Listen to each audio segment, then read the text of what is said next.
What problem do you solve in one word? What problem do you solve for that group of people in one word? You got to be super clear on that. Then we say, how do you solve that problem for those people in one sentence?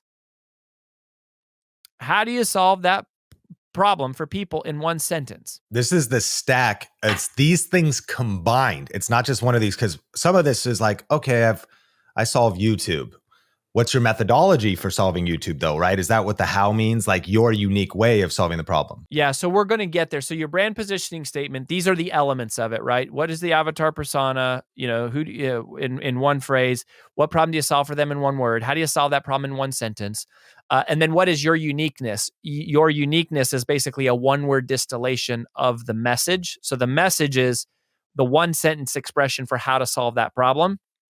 Then your uniqueness is a one-word distillation of that message. And then if you have, and then the other thing is, what is your primary business model? So what is the one revenue stream above all others that matters?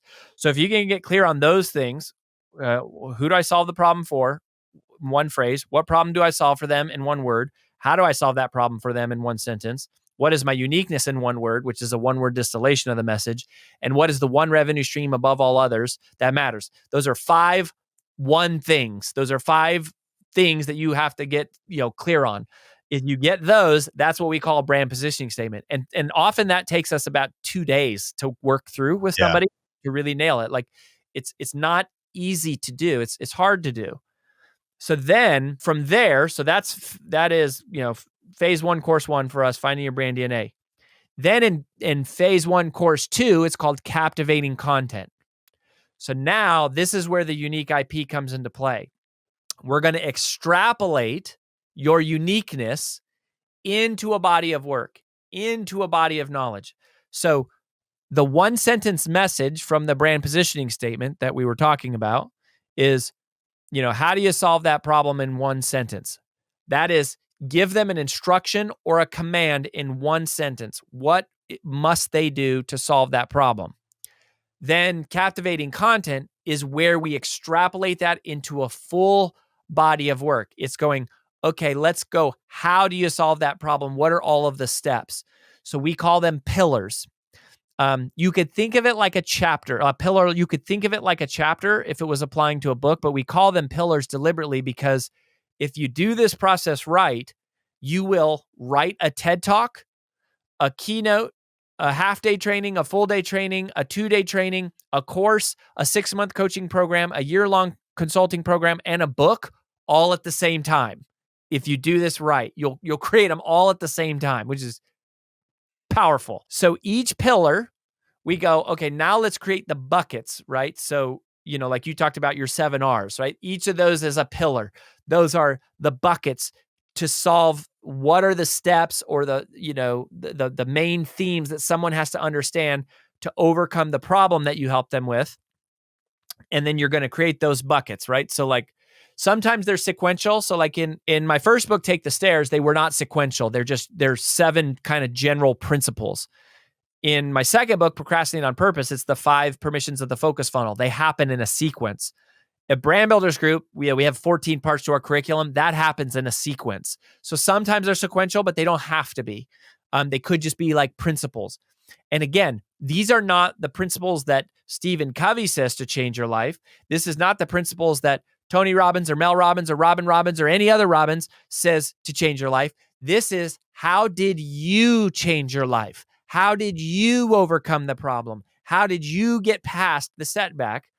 And what is we're building your unique methodology. So we bucket that out. Okay, let me pause right there. Any questions so far on that, Sean? Are we tracking? Again, I think that number 1, rewind the audio or video and re-listen and save this episode, because it's really, I know our listeners are thinking, okay, when I get home later, I'm going to pull my journal out, write this down, because you're giving us a lot of prompts, and more than just being entertained with information, I want people to really do the work and start working through this. But no, keep it going. This is amazing. I'm taking some notes and I'll follow up. Okay. So now you have the beginnings of what we would call the modular content method, which is our flagship framework for captivating content, right? So we have our pillars, our buckets, our themes, our chapter headings. What we then do is under each one, and this basically makes a grid, right? Because your buckets or the pillars become the columns on a spreadsheet. And now I'm going to give you the rows. For each pillar, you tell a story, make a point, teach a framework, and inspire a behavior. And then we give them an exercise. Okay, so tell a story, make a point, teach a framework, inspire a behavior, give them an exercise. And we know that if we can help you create and outline each of these 5 components, like subcomponents, then you're going to have an amazing pillar that is taking shape, that does change people's lives, and it is unique to you. So we start with signature stories, and we talk about what counts as a signature story and what makes a good story and why most stories suck, and what you need to know about how to tell the story in the right way. But we're going to take a story, and the stories, if at all possible, we're going to try to avoid stories that appear in the zeitgeist. We're not going to tell the story of Walt Disney, and we're not going to tell the story of Abraham Lincoln and, Lance Armstrong and whoever. We might use a few of those, but what makes it powerful is not that. It's the story of, when you put your kid down to sleep one night and they said something to you that changed your life, right? It's the celebration of life's seemingly small, insignificant moments translated through the power of the science of storytelling to create and celebrate these magnificent moments as, learning as a part of the learning. And so, everybody says, "Well, I don't have any good stories," and blah, blah, blah, blah. And I'll give you like super tip on stories for a second. Every picture in your phone is a story, right? So if you go, "I don't have stories," I promise you do. Every single picture in your phone is a story. Now, is it a good story? That's going to depend on if you understand the science of storytelling, which is what we really help people understand and like craft and like put it together. But you can take any picture in your phone, apply the science of storytelling, and we can make it a great story. Similarly, if you climbed Mount Everest, if you don't apply the science of storytelling, you could say, "I went on a trip last month and I climbed Mount Everest. It was amazing." That's not an amazing story. Like, even though it's an amazing thing you did, it's a crappy story. So it's not the essence of what you did that makes a great story. It's how you tell the story. And you have to start each pillar, or you have to have a signature story as in each pillar, because people connect with stories. Okay. So we tell a story, then we make a point, and this will freaking blow your mind. One of the things that we discovered, we have a data science team, and we're a bunch of nerds over here. We're a herd of nerds, and an army of analytics. We found that like 99% of all the quotes you ever hear, when people give a quote, and like, "What's your favorite quote?" Right? There's a quote. 99% of those quotes fit into one of the six sentence structures. We call them the 6 pillar point formulas. And so what we discovered is that it's not only what you say that makes something a quote, it's how you say it, the cadence of how you say what you say, right? Like, one of my most famous quotes is, "Success is never owned, it's rented, and the rent is due every day." That was like my very first like kind of quote that went viral from my Take the Stairs book. Your most powerfully positioned, by the way, that success is never owned, it's rented, and the rent is due every day. That's one of the it's a pillar point formula. You're most powerfully positioned to serve the person you once were. That is what we call literative construction. That's one of the 6 pillar point formulas. Metaphorical construction is the rent axiom. I also have this, very famous story about Buffalo and how Buffalo charged the storm. And I actually just recently wrote a kid's book called Be the Buffalo. That is metaphorical construction. It's this concept that has like become a very popular concept. All of it just from running this checklist of these 6 pillar point formulas. So then we come up with what's the big idea for that pillar. And then how do we run it through the 6 pillar point formulas? Then there's frameworks.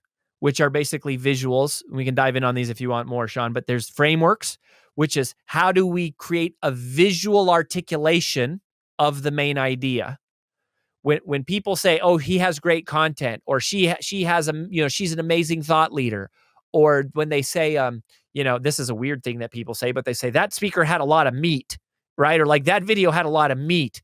What people are really saying is they had great stories, they had clear catchphrases, they had amazing visuals and ways to organize the thinking and clear action items or takeaways.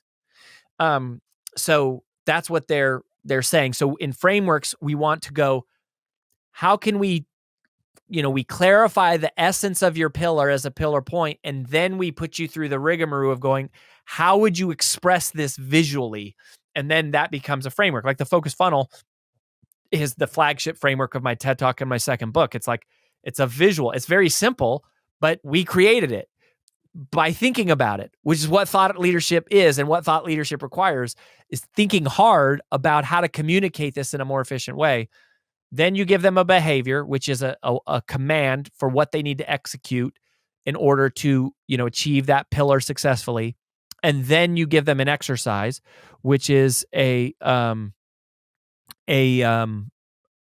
create a tool to help them actually apply what they need to do and what you've told them to do in the pillar. And so if you do those things, tell a story, make a point, teach a framework, inspire behavior, give them an exercise. And if you do that on repeat for somewhere between 5 and 9 pillars, typically, then what's happened is you have created a body of work. We call this the modular content method. And basically a TED Talk is one pillar. And by the way, we've had 6 BBG clients write TED Talks that have gone viral with over 1 million views.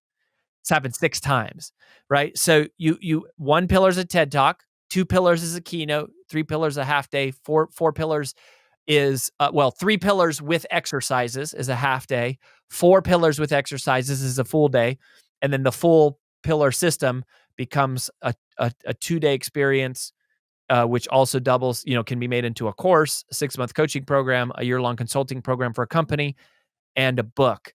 And so it just becomes this giant puzzle that you've got to fill in. And then what our strategists do, you can see why it's like, it's a very human experience. Yeah.